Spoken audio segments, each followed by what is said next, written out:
কোনোদিনে উভতি নহা বাটেৰে অজান দেশলৈ গুচি গ'ল উদীয়মান যুৱ ব্যৱসায়ী হিতেশ ডেকা। ভাতৃহাৰা হ'ল নলবাৰীৰ সাংবাদিক কৈলাশ ডেকা।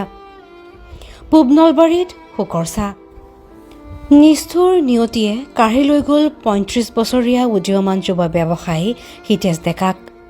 বাইক দুৰ্ঘটনাত থিতাতেই নিহত হিতেশ ডেকা। নিশাৰ ভাত সাজো খোৱা নহ'ল হিতেশৰ। 16 এপ্ৰিল পহিলা বহাগৰ মাজনিশা এজন বন্ধুৰ সৈতে বাইকত উঠি গৈছিল এক বিহু অনুষ্ঠান উপভোগ কৰিবলৈ। নিশা তেতিয়া প্ৰায় ১-১.৫ মান বাজি গৈছে। ঘৰলৈ উভতি অহাৰ সময়ত পিছপিনৰ পৰা কোনো বাইকে প্ৰচণ্ড জোৰে খুন্দা মাৰি পলায়ন কৰে। খুন্দাটো ইমানেই প্ৰচণ্ড আছিল যে ২০ ফুটমান দূৰত্বত ছিটিকি পৰে হিতেশ ডেকাসহ বন্ধুজন।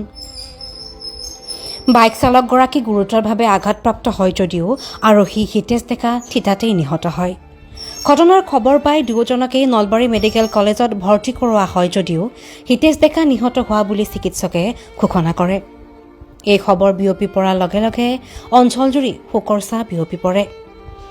উল্লেখ্য যে কিছুদিন পূৰ্বে হিতেশে এখন গেলামালৰ দোকান আৰম্ভ কৰিছিলহে মাত্ৰ।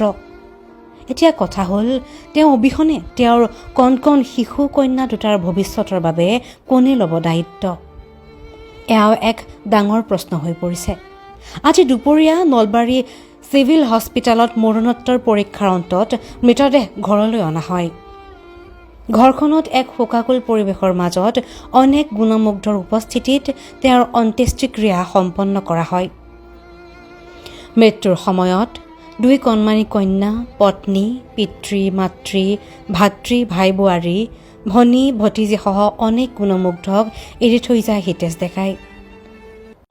যোৱাকালি আমি ঠিক 1:30 বজাত তাতে এটা এক্সিডেণ্ট হ'ব বুলি এজন বেলেগ ল'ৰা এটা ক'লাক এটা হেৰি হৈছে।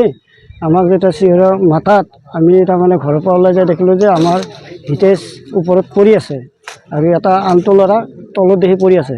এতিয়া কি হৈছে কি হোৱা নাই আমি সেই বিষয়ে জনা নাই, কিন্তু গাড়ীয়ে কিবা কৰিল না কি হৈছে এইটো আমি মানে অনুভৱটো আমি কৰিব পৰা নাই এতিয়ালৈ।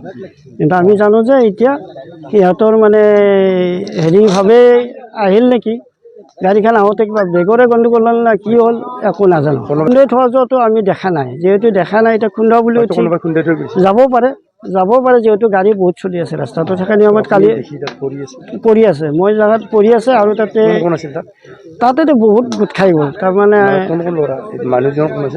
আমাৰ হিতেশ আৰু ৰূপম বুলি ল'ৰা এটা আছিল এই গাড়ীখনত পৰি থকা।